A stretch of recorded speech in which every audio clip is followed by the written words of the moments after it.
तुम्हाला हे माहित आहे का की 31 जुलै 1995 रोजी पश्चिम बंगालचे तेव्हाचे मुख्यमंत्री ज्योती बासू यांनी भारतातून पहिला मोबाईल कॉल केला होता। तो हँडसेट होता नोकियाचा आणि मोबाईल नेट ही सेवा होती। आणि त्याच सुमारास सुनील भारती मित्तल हा मध्यमवयीन उद्योजक देशात मोबाईल क्रांती घडवण्याचा प्रयत्न करत होता। त्याची सुरुवात मात्र आस्ते कदम होती। म्हणजे 1995 मध्ये मित्तल यांनी फक्त दिल्ली परिक्षेत्रासाठी मोबाईल सेवा पुरवण्याचा परवाना केंद्र सरकारकडून मिळवला आणि त्यासाठी सुरू केली भारती एअरटेल ही कंपनी। पुश बटन फोन तैवानमधून भारतात मागवून विकणारा हा आयातदार पुढे देशातील एक मोठा मोबाईल सेवा पुरवणारा व्यावसायिक कसा बनला त्याची ही कहाणी।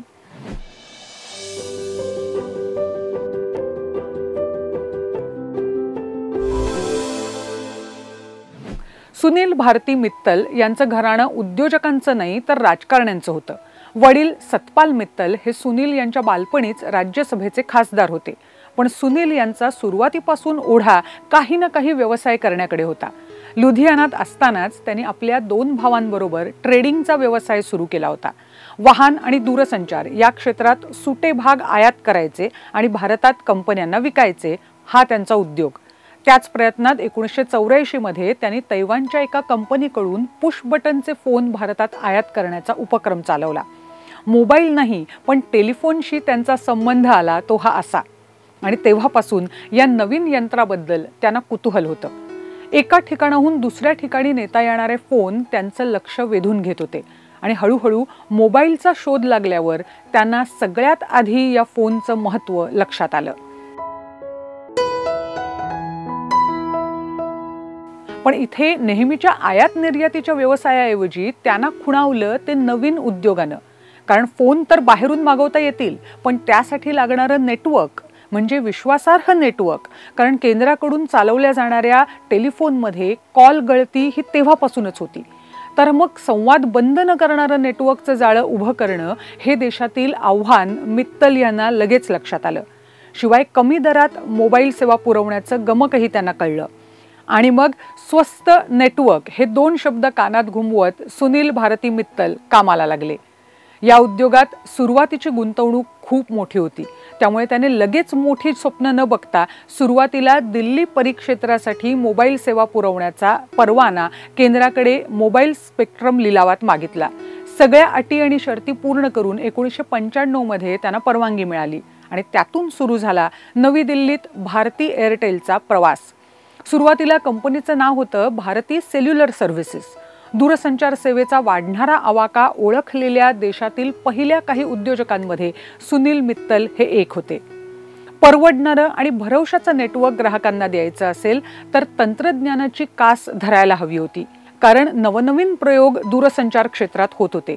2G 3G असे वारे काही वर्षांच्या अंतराने वाहत होते आणि या वाऱ्यांची दिशा ओळखायला हवी होती। तीच मित्तल यांनी आपल्या कंपनीची रणनीती ठरवली आणि एका झपाट्याने काम सुरू केलं। भारतात सगळ्यात पहिल्यांदा 2G नेटवर्क आलं ते एअरटेलच्या माध्यमातून 2002 मध्ये आणि तिथून मोबाईल टेलिफोनीचा चेहरा मोहराच बदलला। नवनवीन तंत्रज्ञान आणि ग्राहकाभिमुख सेवा यातून एअरटेलनं आपली बाजारातली हिस्सेदारी कायम ठेवली। पण या क्षेत्रातही स्पर्धा वाढत होती।